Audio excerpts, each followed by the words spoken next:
I don't make sense, you don't have the sense I make. Someone who considers himself a master teacher didn't understand what the earth means or what I mean when I explained it. They said my explanation made no sense. Well, first thing, no one can give you that master teacher title. It is something you realize you are by yourself. Even if I have a student I'm teaching, I won't tell them you are now a master teacher. I may say I believe you're ready, but nevertheless, master teacher is a feeling, a sense of something great. No one can make you feel that. No one can make you that.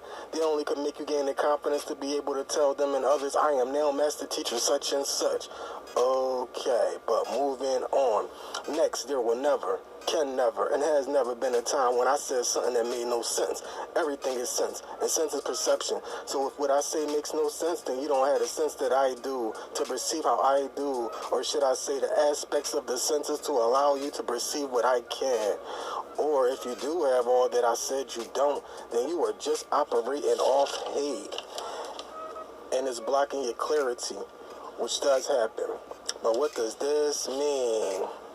There is no such thing as making sense or not making sense. There is only what you can relate to in that moment. And what you can relate to during that moment.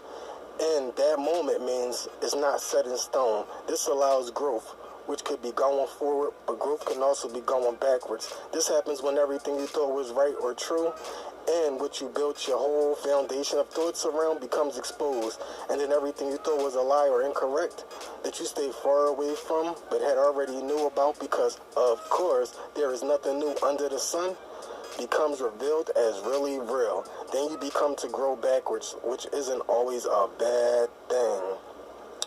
Right. So now, Earth, everything around reflects the host. How the hell doesn't that make sense? Everything. The all, which is the one, around, in your area, or on your frequency.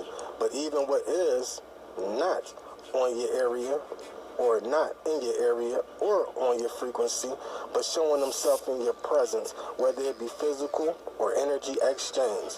I must also say, even though I say not on your frequency, they are actually on your frequency, but are not. They are actually on your frequency, but are not showing you they are, which is why they seem to be opposed to you. But they aren't opposed to you or your thoughts.